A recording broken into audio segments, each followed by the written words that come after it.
The governor should resign.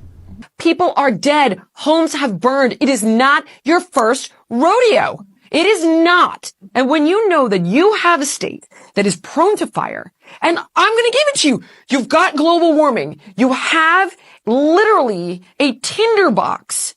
Isn't this the part where you take the highest income tax, highest sales tax, highest gas tax, and rebuild the infrastructure? I'm sorry. And the reason for me this is super serious is because this guy wants to be your president.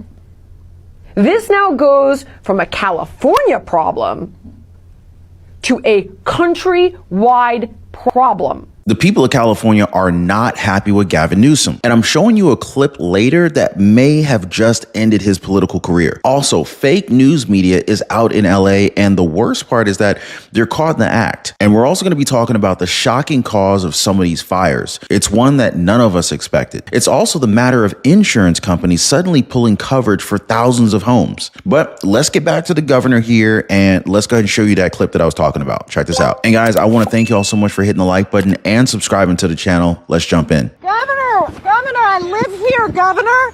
That was my daughter's school, Governor. Please tell me what you're going to do. I'm not going to hurt him, I promise. I'm literally talking to the president right now to specifically answer the question of what we can do for you and your daughter. Can I hear it? Can I hear your call? Because I don't believe it. I'm sorry. There's literally, I've tried 5 times. That's why I'm walking around to make the call. Why is the president not taking your call? Because it's not going through. So Why? I have to get cell service. So let's get it. Let's get it. I want to be here when you call the president. I appreciate it. I'm doing that right now. And it's to immediately get reimbursements, individual assistance, and to help you. I'm devastated for you. I'm so sorry, especially for your daughter. I have 4 kids losing the school. Everyone who went to school there, they lost their homes. They lost 2 homes because they were living in one and building another. Governor, please tell me, what are you going to do with the president right now? We're getting the resources to help rebuild. We're getting Why the resources. was there no water in the hydrants, Governor? That's all literally. Is it going to be different next time? It has to be. Has to be. Of course. What are you going to do?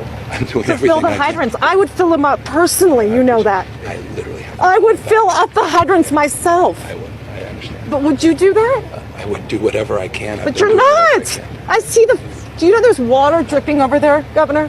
There's water coming out there. You can use it. I appreciate it. I'm going to make the call to address everything I can right now, incling making sure people are safe. I'd like to make sure you do. Can I have an opportunity to at least tell people you're doing what you're saying you're doing? Thank you. Could somebody have a contact? Can I have your contact information? Right now.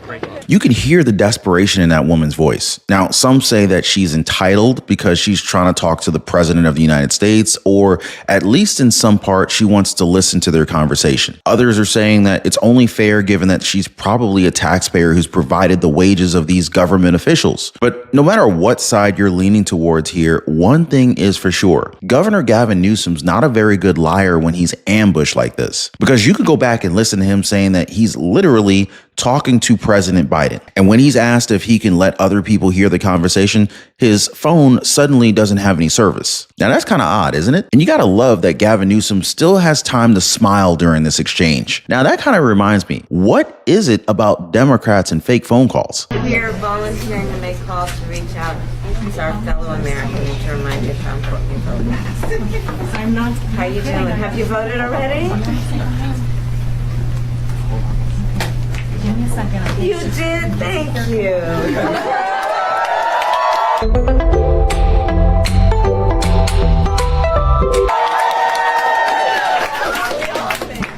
Thank you so very much. You know, it's so important that everybody participates. And I guess we can say that Governor Gavin Newsom's getting ready for 2028 because Kamala Harris has already set the bar for fake phone calls. And we all know that he said that he was talking to Joe Biden to try and weasel his way out of that conversation. The vice president on her end, though, has commented on the fires. She also talked about the sudden cancellation of fire insurance right before the tragedy happened. Sadly, many insurance companies have canceled insurance for a lot of the families who have been affected and will be affected, which is only going to delay or place an added burden on their ability to recover.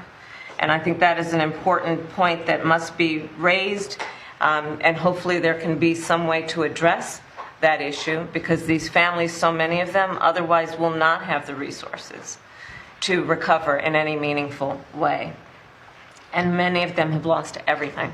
Now, just to give you guys a number, around 1,600 policies in the Pacific Palisades were dropped by State Farm in July. State Farm has also dropped around 2,000 policies in areas like Brentwood, Calabasas, Hidden Hills, and Monte Nido. But here's the best part here, guys. When they were asked about the cancellations, this is what they said. Our number one priority right now is the safety of our customers, agents, and employees impacted by the fires, and assisting our customers in the midst of this tragedy. That's tragic, because the median home value of the residential units is $3.1 million. And it's also going to affect the state's already fragile insurance market. But you gotta wonder, were these companies aware that these fires would hit LA this hard? You really gotta question the timing here. Just kind of makes you think that they're not really insurance companies. I'll just put it to you like that. Now, some would even call them possible scammers who just take people's money. Now, speaking of scammers, we know for a fact that modern day mainstream media loves to exaggerate their reports, much like how they talked about Trump's bloodbath comment that was talking about the automobile industry, a statement where they tried to paint him as this violent dictator. But of course, we know that this was done to spread fear, which brings me to ABC News star David Muir. So David Muir is infamous for fact-checking Donald Trump in his debate with Kamala Harris. Although David Muir is enveloped in some controversy right now as he did this. As you can see here behind me, it's been completely wiped away. There are still flames burning from multiple buildings here and smoke.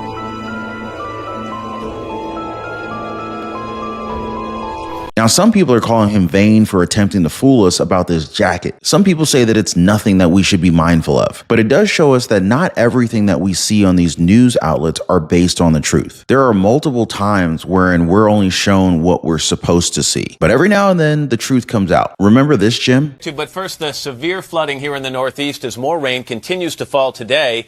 NBC's Michelle Kaczynski, I guess she's in the canoe, is in Wayne, New Jersey this morning. Hey, Michelle, good morning to you. Good morning. Well, obviously we're getting a nice break from the rain, but not the flooding. This is essentially now a part of the Passaic River in this neighborhood. It rushed in yesterday through the streets, and it's really tough to control a canoe or a boat when you're out in it. It's tough to control a canoe when there's not enough water, okay? But this is a great example of what they do to try to fool their audience. They go to great lengths to try and scare people. But here's something that's really scary. The real cause of the LA wildfires. Now, of course, they want us to believe that it's climate change, that it's all due to oil companies or something to that effect. But they'll never pin the blame on themselves. With CBS News, for Mayor Bass, please. Mayor, LA County is in a panic state. It began 2 days ago with the Palisades fire. My crew and I arrived shortly after it started. And for several hours, we watched as hundreds of homes in a neighborhood burned to the ground. We did not see a single fire engine. We watched as Good Samaritans guided traffic. There was fear and there was a lot of confusion. You were out of the country at the time. Shortly after the fire started, a press release was put out warning of this fire behavior. My question to you is, what explains this lack of preparation and rapid response? Let me just say, first and foremost, my number one focus, and I think the focus of all of us here with one voice, is that we have to protect lives, we have to save lives, and we have to save homes. Rest assured that when rest assured, let me finish. Rest assured, when that is done, when we are safe, when lives have been saved and homes have been saved, we will absolutely do an evaluation to look at what worked, what didn't work, and to correct or to hold accountable any body, department, individual, etc. But my focus right now is on the lives and on the homes. Do you think your leadership was effective while responding to this disaster? I just said what I believe is the most important thing for us to do right now, and that is going to continue to be my focus. Thank you. Thank you. What a completely scripted answer. And sure, they can take a look at what they did wrong and right, but people have died. There's no way to bring those people back. She's talking about accountability when all of us are aware that that's not going to happen. They're going to go ahead and sweep this thing under the rug until people just forget about it. But I just hope that we don't, especially the people of California. And here's something that we are not seeing enough of. Apparently, there are arsonists that are setting fires across LA. Watch. We're at 302 Pico, and people are lighting fires now. You can see they lit a fire. These guys, not all the people there, but some of those guys lit that fire, and they're actually, the trees caught fire, and then the palms are catching fire. So civilians are now lighting fires down in the so-called, flats around Santa Monica, Venice. So be safe out there. Fire department's been dispatched. We don't have enough water to put this thing out, but we're supposedly on the way. So what do you guys think? You got to admit, this definitely looks sketchy, right? Now, I want to redirect you to a live stream that I did recently where I talked about Trump and Barack Obama suddenly becoming the best of friends. They're talking like old pals now. So make sure you guys watch that because you're not going to believe how Kamala Harris responded to their conversation. But as always, appreciate y'all being here. Thanks so much for hitting the like button and subscribing. We'll see you guys next time.